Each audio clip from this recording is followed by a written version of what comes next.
Guys, they said Ebony was devastated over the recent accusation. From what we are hearing, they said there was this prophecy that one of the wives have gone to awaken the spirit of Esu Elegbara to fight Kabiyesi because of his reunion with Queen Naomi.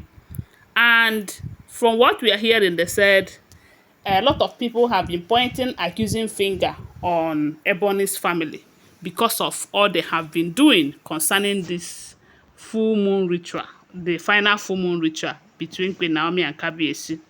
So they have gone to awaken this spirit to come and fight the king.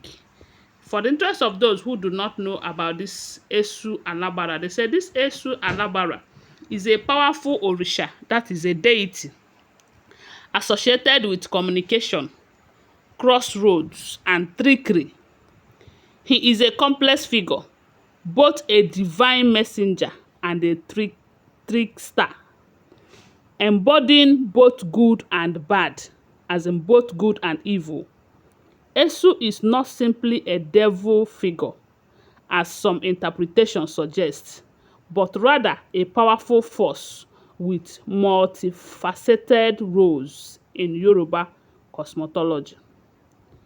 Esu is the primary messenger between the human world, that is Aye, and the divine realm, Orun, carrying messages and sacrifices to other deities and ancestors. Esu is often depicted at crossroads, symbolizing choices, opportunities, and the intersection of different paths. He is believed to influence decisions and outcomes at this pivotal point. Esun is known for his playful and mischievous nature, sometimes testing individuals with challenges and temptations. This aspect of his character highlights the duality of human nature and the presence of both good and evil.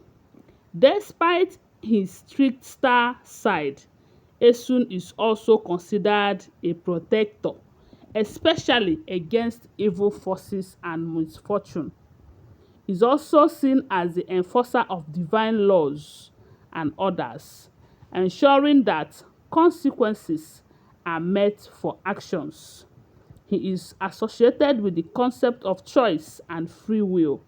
Some sources say this also means he controls the path one takes in life. It is crucial to understand that Esu is not the equivalent of the Christian devil. Misinterpretation arose due to the influence of Christian missionaries who equated Esu's trickster nature with the biblical devil. Esu is a complex and multifaceted deity, not easily categorized as purely good or evil. His actions are often reflected on the complexity of human nature and the interplay of forces in the universe. Esu is worshipped in various forms with different names and attributes depending on the specific Yoruba community and the context of worship. Shrines dedicated to Esu often feature offerings of rum.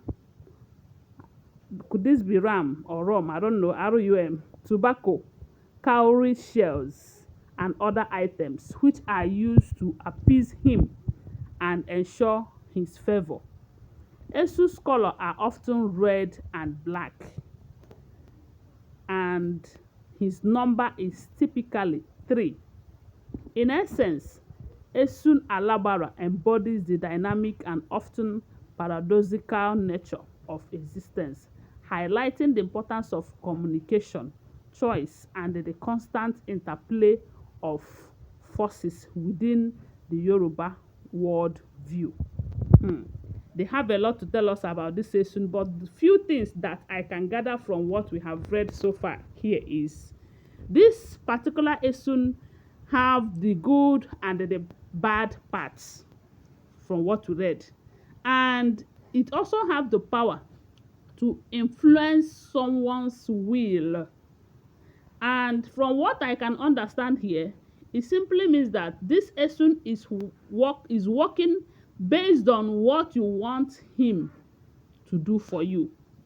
You know, remember they said it has both the good part and the evil part, because they said it can bring confusion. I think there was a time I've come across this Esun stuff before, where they said that it can bring confusion, it can make a man to be confused. Could it be that they awaken the spirit to bring confusion towards the king, so that the king will be confused about continuing with what he wanted to do, as in that final ritual to bring back Naomi, or what? I don't know.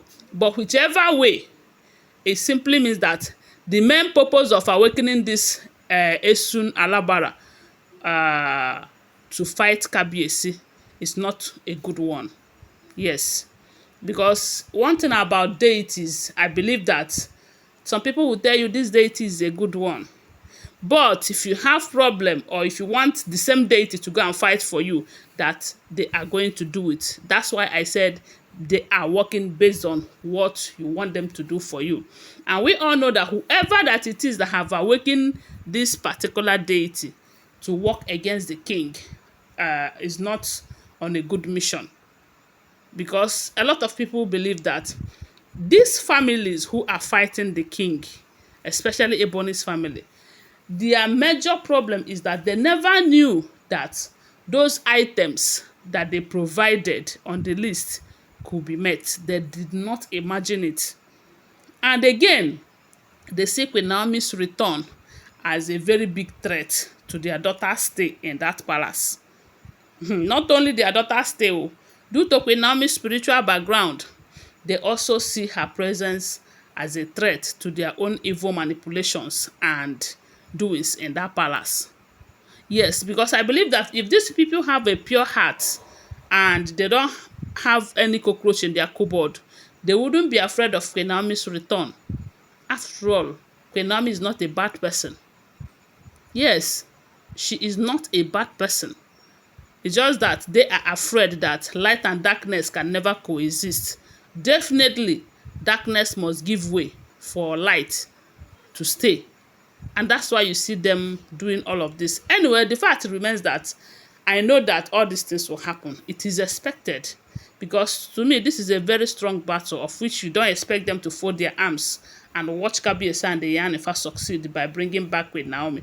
But like I will always say, when God says it is time for Queen Naomi to return, all this their drama, if they like, let them go and awaken the whole 401 deities in Yoruba land. It is not going to stop Queen Naomi's return into the palace if God says it is time, unless it is not time.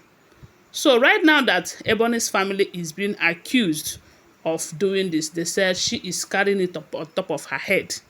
Because yesterday that Father's Day was celebrated, if you go to her page, you will see all the sweet things that she posted about the king, despite the situation of things in the palace.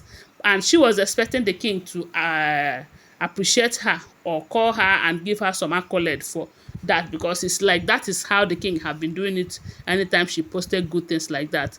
But unfortunately, they said the king did not even send her. The king did not even notice. The only time that she had the opportunity to come and meet with the king was when they had a visitor that requested her presence. Apart from that, Kabiyesi did not even do as if he saw what she posted. And they say she had been so angry, saying it's because of that accusation on their family. I don't know if that's the case or not, but the fact remains that whatever they plan against Kabiyesi and Queen Naomi's return will never work. That is my own. Anyway, guys, thanks for watching. Don't forget that these are all alleged unverified information making rounds on social media and shouldn't be seen as facts unless you verify them, okay?